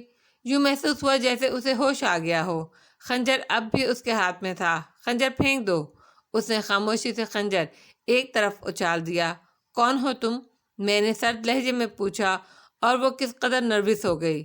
اس نے خشک ہونٹوں پر زبان پھیرتے ہوئے دروازے کی سمت دیکھا۔ کتنے لوگ ہیں تمہارے ساتھ؟ جواب نہ ملا تو یہ آخری سوال ہوگا۔ کوئی نہیں ہے۔ جھوٹ بکتی ہو؟ نہیں، ایسی کوئی بات نہیں ہے۔ اس کے انداز میں اب بے پرواہی پیدا ہو رہی تھی۔ کس نے بھیجا ہے؟ نام نہیں جانتی۔ معاوضہ ایڈوانس لے چکی ہوں۔ کیا مطلب؟ ناستھا ہے میرا نام۔ معاوضہ لے کر ہر طرح کے جرائم کرتی ہوں۔ کینتھر کے علاقے میں سب سے زیادہ مشہور ہوں۔ بیٹھ جاؤں؟ کھڑی رہو، میں نے سخت لہجے میں کہا۔ وہ پہلو بدل کر کھڑی رہی۔ قتل بھی کر لیتی ہو؟ خوش نصیب ہو کے بچ گئے۔ یہ میرا 19واں کام تھا۔ پہلی بار ناکام ہوئی ہوں۔ گویا 18 قتل کر چکی ہو۔ ہاں، پورے 18۔ میرا پتہ کیسے معلوم ہوا؟ میں نے پوچھا، اور اس نے اطمینان سے گریبان میں ہاتھ ڈال دیا۔ پستول کے دستے پر میری انگلیوں کی گرفت سخت ہو گئی، لیکن اس نے جیب سے ایک تصویر نکال کر میرے سامنے کر دی۔ تمہاری تصویر ہے۔ کہا گیا تھا اسے تلاش کرو اور قتل کر دو۔ خوب۔ ناکامی کی شکل میں ان کی بات کر رہے ہو یا اپنی؟ دونوں کی۔ مارنا چاہتے ہو تو مار دو، کوئی اور سودا کرنا ہے تو دوسری بات۔ ان کا دیا ہوا معاوضہ تو واپس کرنا ہی پڑے گا۔ کیا سودا کر سکتی ہو؟ اب سب کچھ۔ اب چونکہ تم سے مات کھا چکی ہوں تو کچھ بھی کر سکتی ہوں۔ تم پر بھروسہ کیسے کروں؟ جس طرح مناسب سمجھو۔ وہ بے پرواہی سے بولی، پھر میری آنکھوں میں دیکھتے ہوئے بولی، اگر یقین ہو تو ناستھا کی دوستی قبول کر لو، فائدے میں رہو گے، ورنہ دوسری بات ہے۔ یہ بھی تو ہو سکتا ہے تم چال چل رہی ہو۔ ہاں، ہو سکتا ہے۔ آگے کے معاملات کا فیصلہ خود تمہیں کرنا ہوگا۔ اب میں کھڑی نہیں رہ سکتی، بیٹھنا چاہتی ہوں۔ مجھے اجازت دو۔ بظاہر میں پرسکون تھا، لیکن شدید ہیجان کا شکار تھا۔ اس وقت یہ فیصلہ کرنا مشکل تھا کہ لڑکی کی اندرونی کیفیت کیا ہے۔ آیا واقعی وہ کرائے کی قاتل ہے یا ہاورڈ کی ماتحت؟ ہاورڈ ایک ایسی تنظیم کا رکن تھا جس کے ارکان پوری دنیا میں پھیلے ہوئے تھے، اس لیے یہ لڑکی بھی اس کی رکن ہو سکتی تھی، اور میرے ہاتھوں بے بس ہونے کے بعد ممکن ہے اس نے یہ چال چلی ہو۔ وہ مسحری پر بیٹھ گئی۔ ناستہ ہے تمہارا نام؟ میں نے سرسری سے انداز میں اسے مخاطب کیا۔ ہاں، اس نے سر کو جنبش دیتے ہوئے آہستہ سے کہا۔ مگر تمہاری یہ دشمنی اچانک دوستی میں کیسے بدل گئی؟ ان لوگوں سے تو تمہیں معاوضہ ملا ہے، میں تمہیں کیا دوں گا؟ فضول باتوں میں الجھے رہو، میرا کیا نقصان ہے؟ دل چاہے تو میری بات مان لو، ورنہ تمہاری مرضی۔ میں صرف ایک بات سوچ رہا ہوں، میں نے مسکراتے ہوئے کہا۔ وہ تیکھی نگاہوں سے مجھے دیکھنے لگی۔ تم غالباً مجھے باتوں میں الجھا کر اپنے ساتھیوں کا انتظار کر رہی ہو، تو پھر تم بزدلی کیوں دکھا رہے ہو؟ پستول چلانا نہیں جانتے کیا؟ اس نے تنک مزاجی سے کہا، اور میرے ہونٹوں پر مسکراہٹ پھیل گئی۔ میں نے پستول رکھتے ہوئے کہا، اچھی بات ہے ناستہ، تم مجھے قتل کرنے آئی تھی اور ناکام ہو گئی، لیکن میں پھر بھی تم پر بھروسہ کرتا ہوں۔ مجھے تمہارا ساتھ درکار ہے۔ ایک وعدہ میں بھی کرتا ہوں تم سے، ابھی نہیں لیکن جب بہت جلد، بشرط زندگی، میں تمہارا نقصان پورا کر دوں گا۔ جتنا معاوضہ انہوں نے تمہیں ادا کیا، اس سے کئی گنا زیادہ معاوضہ میں تمہیں دوں گا۔ میں فقیر نہیں ہوں، کمانا جانتی ہوں، ناستہ نے نخوست سے کہا۔ اب کیا پروگرام ہے؟ میرے ساتھ نکل چکو، ان لوگوں نے مجھے ہی نہیں دوسرے بہت سے کرائے کے قاتلوں کو تمہارے لیے مقرر کیا ہے۔ وہ سب ہوٹلوں میں تمہیں تلاش کرتے پھر رہے ہیں، کوئی اور بھی یہاں پہنچ سکتا ہے۔ تب آؤ ایک ڈرامہ کریں، تمہارے پاس پستول کی اور گولیاں بھی ہوں گی؟ ہاں ہیں، اس نے جواب دیا۔ کوئی یہ جانتا ہے کہ تم نے مجھے یہاں پا لیا ہے؟ کوئی نہیں جانتا، لیکن اب دوسروں کو جان لینا چاہیے کہ میں یہاں موجود ہوں۔ تمہارے پاس گاڑی ہے؟ ہاں ہے۔ کہاں ہے؟ ہوٹل کے سامنے والے فٹ پاتھ کے ساتھ کھڑی ہوئی ہے، نیلے رنگ کی پیکارڈ، کھلی چھت کی۔ تب مجھے چابی کی ضرورت بھی نہیں ہے، میں چلتا ہوں۔ لو یہ پستول لو، سائلنسر نکال لو اس کا، اور پھر اس کمرے میں گولیاں برساؤ، دروازہ وغیرہ میں سوراخ کر دو، 2-4 چیخیں مارو اور پھر ہوشیاری سے نکل آؤ۔ میں تمہیں تمہاری گاڑی میں ملوں گا۔ جیتے رہو، جاؤ، اس نے مسکراتے ہوئے کہا، اور میں بھی مسکراتا ہوا باہر نکل آیا۔ پستول میں نے اس کے حوالے کر دیا تھا۔ بہت بڑا رسک تھا میں نے لیا تھا، لیکن بعض اوقات اس طرح میں اپنی موت سے پنجہ کشی کرتا تھا۔ اس وقت بھی یہی جذبہ میرے دل میں ابھرا تھا۔ خیال یہ تھا کہ میرے باہر نکلتے ہی عقب سے گولیاں برسنا شروع ہو جائیں گی، لیکن ایسا نہیں ہوا، اور میں فرانزے سے باہر نکل آیا۔ نیلے رنگ کی پیکارڈ نظر آ گئی تھی، اس کی طرف بڑھ گیا، اور پھر اللہ کا نام لے کر میں پیکارڈ کی سیٹوں کے درمیان چھپ گیا۔ چند لمحات کے بعد ہی مجھے علم ہو گیا تھا کہ ناستہ نے میری اسکیم پر عمل کر ڈالا ہے۔ ہوٹل صرف 3 منزلہ تھا، اس میں پھیل جانے والی افراتفری کے آثار نمودار ہو گئے۔ کچھ لوگ دوڑتے ہوئے باہر بھی نکل آئے۔ پھر مجھے ناستہ نظر آئی، وہ بھی دوسرے لوگوں کی طرح دوڑتی ہوئی نکلی تھی۔ اس نے پیکارڈ کی طرف رخ کیا، وہ بھی دروازہ کھولے بغیر اچک کر گاڑی میں آ بیٹھی۔ دوسرے لمحے اس نے گاڑی اسٹارٹ کر لی تھی۔ تم موجود ہو یا نہیں؟ گاڑی گیئر میں ڈال کر اس نے پوچھا۔ ہاں موجود ہوں، تمہارے ہاتھوں مرنا چاہتا ہوں، میں نے کہا، اور اس نے ہلکا سا قہقہہ لگا کر گاڑی آگے بڑھا دی۔ میں دیر تک سیٹوں کے درمیان بیٹھا رہا۔ اس نے دوبارہ مجھ سے بات نہیں کی۔ گاڑی تقریباً 20 منٹ تک دوڑتی رہی۔ پھر وہ رفتار سست کر کے بولی، کینتھر پہنچ چکی ہوں، یہ جرائم پیشہ افراد کا علاقہ ہے۔ گاڑی روک رہی ہوں، جو کچھ کہہ رہی ہوں غور سے سنو۔ سن رہا ہوں، اٹھ جاؤ۔ میں نے اندازہ لگایا ہے کہ کسی نے اس گاڑی کا تعاقب نہیں کیا ہے، اٹھو جلدی، وہ بولی، اور میں سیٹوں کے درمیان سے اٹھ کر بیٹھ گیا۔ تب اس نے ایک سمت اشارہ کر کے کہا، اس عمارت کی دوسری منزل پر میرا فلیٹ ہے، نمبر 10۔ پچھلے دروازے کسی شرابی کے سے انداز میں اندر داخل ہونا اور فلیٹ نمبر 10 پر آ جانا۔ دروازہ کھلا ہوگا، اطراف میں غور کر لینا، اور تم؟ میں سامنے والے دروازے سے جاؤں گی تاکہ اگر کوئی ہو تو شک نہ کر سکے۔ اوکے۔ میں پھرتی سے باہر کود گیا اور تاریکی کی سمت رینگ گیا۔ ذہن میں اب بھی شدید وسوسے ابھر رہے تھے، اور سمجھ میں نہیں آ رہا تھا کیا کروں۔ ناستہ کار لے کر یہاں سے چلی گئی۔ اسے گھوم کر اس عمارت کے سامنے جانا تھا، جہاں پہنچنے میں مجھے زیادہ دیر نہیں لگتی۔ اب کیا کروں، اس کے فلیٹ پر جاؤں یا نہیں؟ فرار تو میں اس وقت بھی ہو سکتا تھا جب فرانزے سے نکل کر اس کی کار میں آ چھپا تھا، اور اس وقت بھی ضروری نہیں تھا کہ میں اس کی ہدایت کے مطابق فلیٹ پر جاؤں۔ یہاں سے کہیں اور بھی نکل سکتا تھا۔ دل نے ناستہ کے حق میں فیصلہ دیا۔ اس وقت وہی میرا تنہا مشیر تھا اور کسی سے اس بارے میں مشورہ لیتا۔ اب جو ہوگا دیکھا جائے گا۔ چنانچہ 15 منٹ کے بعد میں اس بلڈنگ میں داخل ہو گیا۔ دوسری منزل تک پہنچتے ہوئے کوئی بھی نظر نہیں آیا۔ فلیٹ نمبر 10 کا دروازہ اس کے کہنے کے مطابق کھلا ہوا تھا۔ میں اس کھلے ہوئے دروازے سے اندر داخل ہوا تو ناستہ کی آواز سنائی دی، دروازہ بند کر دو، اور میں نے دروازہ بند کر دیا۔ میرے پیچھے آ جاؤ، دوبارہ کہا گیا، اور میں نے ناستہ کو دیکھ لیا۔ وہ ایک کمرے میں لے گئی تھی۔ آرام سے بیٹھو، تم یہاں اپنے دشمنوں سے محفوظ ہو۔ میں تمہیں یقین دلاتی ہوں کہ اس فلیٹ میں تمہارے ساتھ کوئی دھوکہ نہیں ہوگا۔ کیا پلاؤں تمہیں؟ کیا تم عجیب نہیں ہو ناستہ؟ کبھی غور نہیں کیا خود پر؟ کیوں کہہ رہے ہو تم مجھے قتل کرنے گئی تھی اور اب میری دوست ہو؟ قتل نہیں کر سکتی تھی تمہیں؟ 18 قتل کیے ہیں میں نے، ایک بار بھی ناکام نہیں ہوئی۔ تم سے ہار گئی۔ عہد تھا کہ میرا جس سے ہار جاؤں گی اس کی غلام بن جاؤں گی۔ قتل و غاری گری کی زندگی ترک کر دو۔ میں نے پوچھا، ترک کر دو گی؟ میں نے پوچھا، اس کا فیصلہ بعد میں ہوگا۔ وہ مسکرا کر بولی، اس جملے کا مطلب میری سمجھ میں نہیں آ سکا۔ بہرحال تمہارا شکر گزار ہوں میں۔ کافی بناؤں تمہارے لیے؟ کچھ کھاؤ گے؟ نہیں، صرف کافی پلا دو۔ ذہنی انتشار کا شکار ہو تو شراب مہیا کروں؟ نہیں، میں شراب نہیں پیتا، کبھی نہیں پی، کبھی نہیں۔ خطرناک آدمی ہو۔ لوگ کسی نہ کسی طور پر پیتے ہیں اور پھر اتنے عادی ہو جاتے ہیں کہ پیے بغیر 2 قدم چلنا ان کے لیے مشکل ہو جاتا ہے۔ میں ایسے لوگوں کو کم ظرف کہتی ہوں اور وہ میرے لیے ناقابل اعتماد ہوتے ہیں۔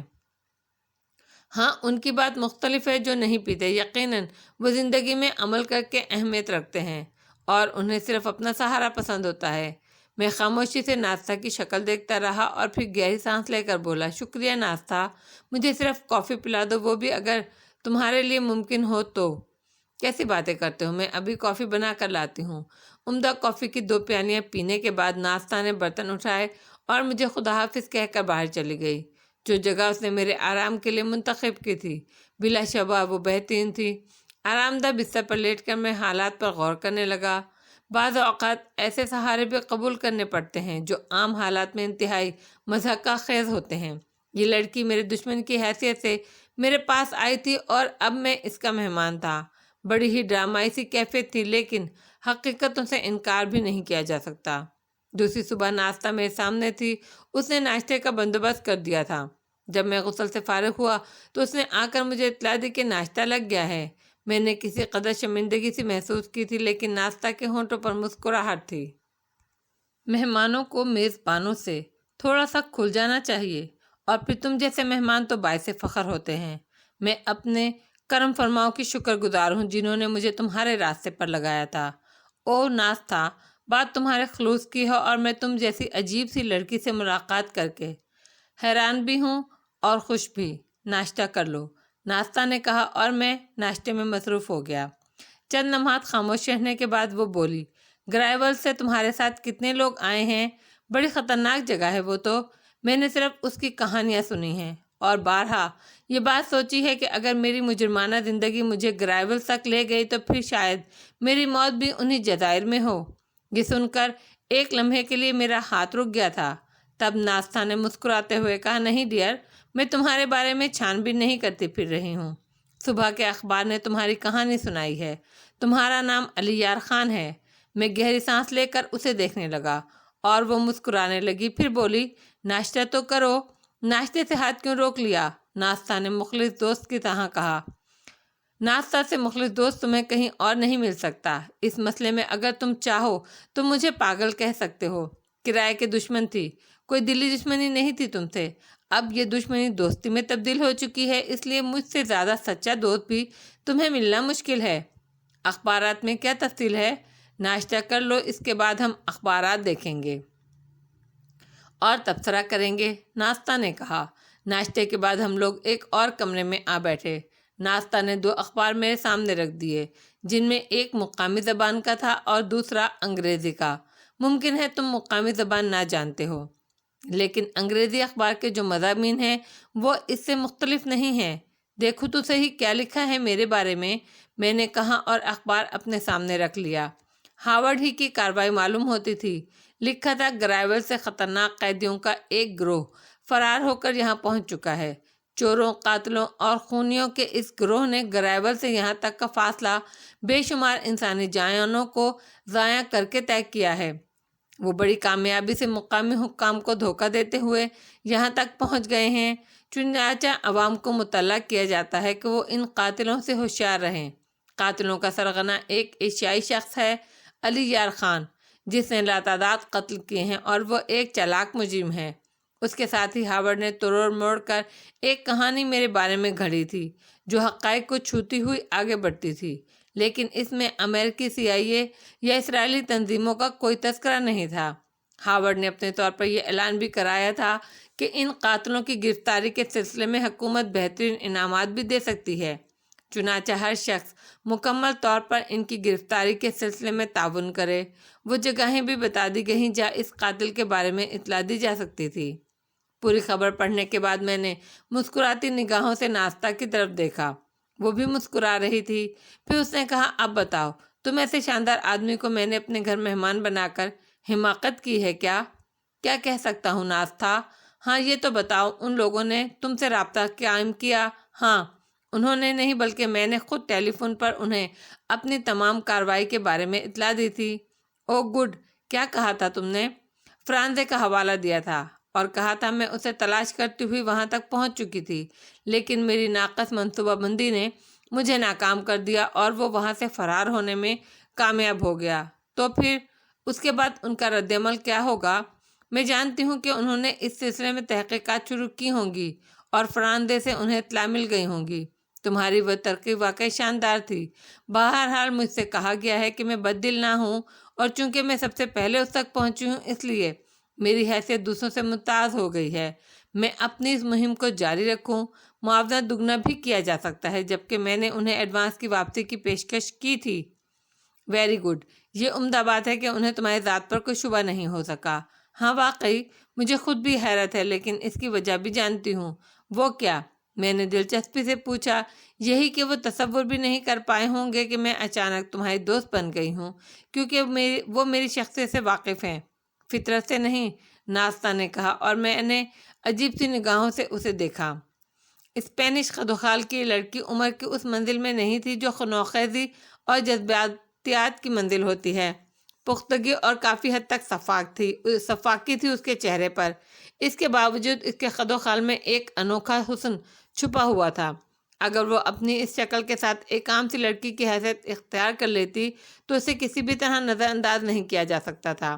میں نے اس حسین آنکھوں والی لڑکی کی آنکھوں میں ایک عجیب سی کیفیت پائی تھی، وہی کیفیت جو انسان کو اس کی منزل سے بہت دور لے جاتی ہے، لیکن میں اس کیفیت سے اجنبی رہنا چاہتا تھا، کیونکہ نہ تو میں ان تکلفات کا متحمل ہو سکتا تھا اور نہ ہی میری زندگی میں اس کی گنجائش تھی۔ ناستہ چند لمحے مجھے دیکھتی رہی، پھر جیسے اس نے خود کو سنبھال لیا بولی، یہ بات تو سچ ہے نا کہ تم گرائیول سے فرار ہوئے تھے؟ ہاں، میں نے سر ہلا کر کہا۔ گرائیول بہت خطرناک جگہ ہے، تم سے اس کا تذکرہ کرنا فضول ہے۔ میں نے اس سے وابستہ کہانیاں سنی ہیں اور کہا یہی جاتا ہے کہ انسان کو اگر عقل دے دے تو وہ موت قبول کر لے، گرائیول تک جانا قبول نہ کرے۔ تمہیں وہاں سے فرار ہونے کے لیے معلوم نہیں کیسی کیسی مشکلات سے گزرنا پڑا ہوگا، کس جرم کی پاداش میں وہاں گئے تھے۔ لمبی کہانی ہے ناستہ، یوں سمجھ لو زندگی میں ایک مقدس مشن اپنایا تھا اور خود کو اس کے حوالے کر دیا تھا۔ تو میں نے جن لوگوں کے خلاف محاذ بنایا تھا وہ ظاہر ہے بدلہ لینا چاہتے تھے، چنانچہ مجھے گرائیولز بھیج دیا گیا۔ اس کے بعد جب میں فرار ہوا تو انہیں اپنی حماقت کا احساس ہوا اور وہ سوچنے لگے کہ انہیں سب سے پہلے میری موت کا بندوبست کرنا چاہیے تھا۔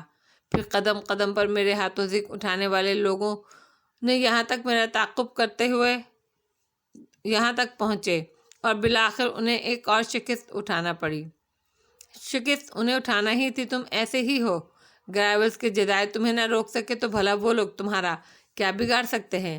ناستہ نے اپنی زندگی میں جو کچھ بھی کیا اس میں ہمیشہ کامیابی حاصل کی، لیکن وہ نہیں جانتی تھی کہ اس بار وہ ایک ایسے شخص سے ٹکرانے جا رہی ہے جو تمام کامیابیوں کو ناکامیوں کی گود میں دھکیلنے کا ماہر ہے۔ نہیں ناستہ، تم اپنے بارے میں سب کچھ مت کہو۔ میں تو سوچتا ہوں تمہاری خدمات صرف اس لیے میرے خلاف حاصل کی گئی کہ میری تم سے ملاقات ہو جائے۔ تم مجھ سے ملاقات کر کے خوش ہو علی یار خان؟ اس نے پہلی بار مجھے میرے اصل نام سے مخاطب کیا۔ اچھے دوست کسی کی طلب نہیں ہوتے ناز تھا، اور تم تو میری محسن بھی ہو۔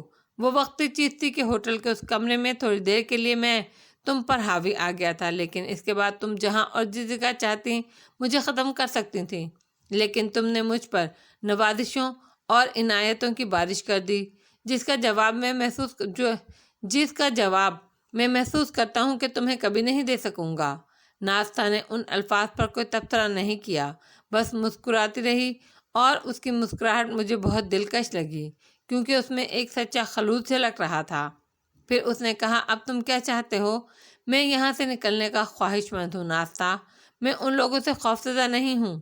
میں ساری زندگی سفر کر سکتا ہوں، ان سے آنکھ مچولی کھیل سکتا ہوں، لیکن میری خواہش ہے کہ میں اب اپنی منزل تک پہنچوں۔ مجھے معلوم ہونا چاہیے کہ حالات کیا رخ اختیار کر چکے ہیں۔ اس کے بعد نئے سرے سے اپنے کام کی ابتدا کروں گا۔ میرے ساتھی مجھے مردہ تسلیم کر چکے ہوں گے۔ میں تم سے تمہارے مشن کے بارے میں کچھ نہیں پوچھوں گی۔ ظاہر ہے ہر شخص کی زندگی کا کوئی نہ کوئی مقصد ضرور ہوتا ہے، اور بعض اوقات یہ مقصد ایسی اہمیت اختیار کر جاتا ہے کہ اس کے سامنے زندگی ہیچ ہو جاتی ہے۔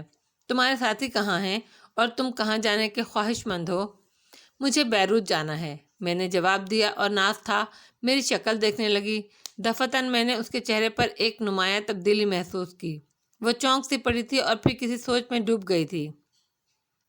میں اس کے خد و خال کا جائزہ لیتا رہا۔ چونکنے کی وجہ میری سمجھ میں نہیں آ سکی تھی۔ بیروت کا نام اس کے لیے کیا حیثیت رکھتا تھا، اس کا مجھے کوئی اندازہ نہیں تھا۔ تھوڑی دیر خاموش رہنے کے بعد وہ آہستہ سے بولی، بیروت؟ ہاں ناز، میں نے کہا، لیکن یہ سوال اس نے مجھ سے نہیں کیا تھا، بلکہ شاید اپنے خیالات کی رو میں یہ لفظ اس کے منہ سے نکل گیا تھا۔ میرے لہجے اور الفاظ پر وہ چونک پڑی۔ اس نے کھوئی نگاہوں سے مجھے دیکھا اور پھر جیسے ہوش و حواس میں واپس آ گئی۔ تم بیروت جانا چاہتے ہو؟ ہاں، میں نے ایک بار پھر اقرار کیا۔ اچھا، ایک بات بتاؤ، تمہارے یہ دشمن جو تمہاری طاق میں ہیں کیا حیثیت رکھتے ہیں؟ میں نہیں سمجھا، میں نے محتاط رہتے ہوئے کہا۔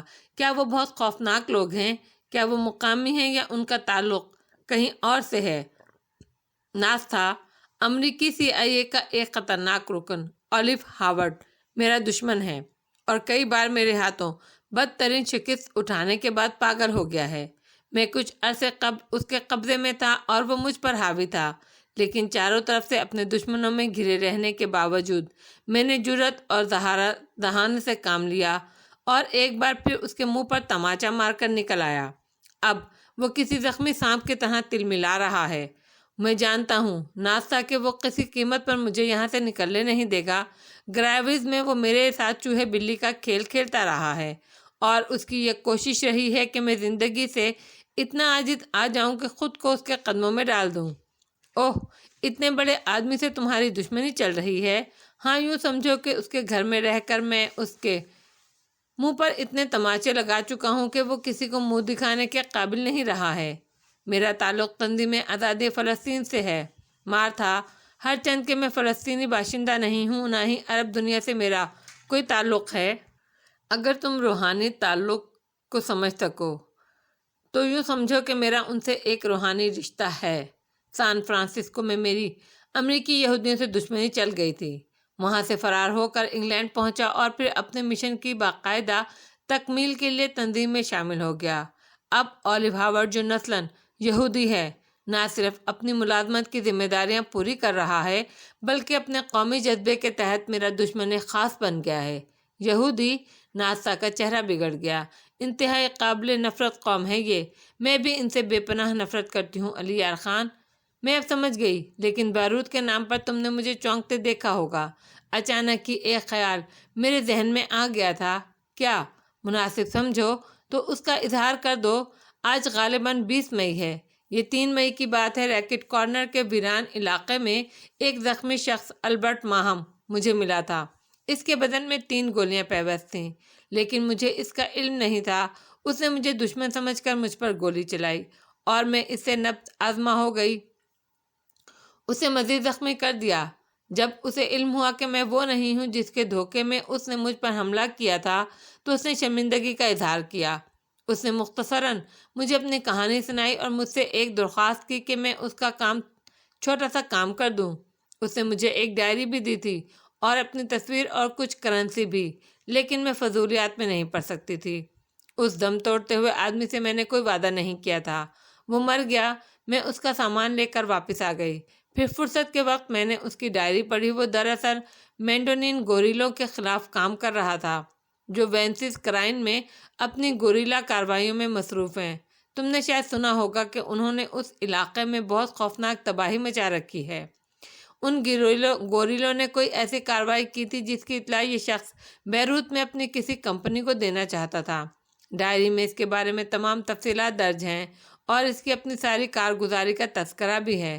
یہاں وہ گاگن ہسپتال کی ایک نرس ویلی سے ملنا چاہتا تھا۔ ویلی کے ذریعے وہ بیروت پہنچنے کا خواہش مند تھا کہ راستے میں اس کی گوریلوں سے مٹ بھیڑ ہو گئی اور وہ شدید زخمی ہونے کے بعد ان سے رابطہ نہیں کر سکا۔ یہ تفصیل ہے اس شخص کے بارے میں۔ ڈائری پڑھ کر میں نے ایک طرف ڈال دی تھی۔ مجھے اس سے کوئی دلچسپی نہیں تھی، چنانچہ میں نے نہ تو گوگن ہاسپٹل کی نرس ویلی سے ملنے کی کوشش کی، نہ ہی اس سلسلے میں کوئی اور قدم اٹھایا۔ اب تم نے جب بیروت کا نام لیا تو میرے ذہن میں وہ شخص آ گیا۔ اوہ، بے ساختہ میری زبان سے نکلا اور میں ناستہ کی آنکھوں میں دیکھنے لگا۔ پھر میں نے آہستہ سے کہا، میں تمہارا مطلب نہیں سمجھ سکا ناستہ۔ اگر تم خطرات مول لینے پر تیار ہو اور یہ محسوس کرتے ہو کہ اسپین سے نکلنے کے لیے تمہیں کوئی بہتر راستہ نہیں مل سکے گا، تو پھر تمہیں اپنی زندگی کو مزید کچھ ہنگاموں سے دوچار کرنا ہوگا۔ میڈونین گوریلوں کے خلاف کام کرتے ہوئے اپنی شخصیت کو تبدیل کر کے یہاں سے نکل جاؤ اور بیروت پہنچ جاؤ۔ اندازہ لگا لو کہ وہ نرس اس سلسلے میں تمہاری کیا مدد کر سکتی ہے۔ اگر حالات کچھ مواقف بھی نظر آئیں تو ایک بالکل ہی اجنبی شکل میں یہاں سے نکل جاؤ۔ ظاہر ہے اولیو ہاورڈ یہ نہیں سوچ سکتا کہ تم اتنے ہنگاموں میں پڑ کر یہاں سے نکلنے کی کوشش کرو گے۔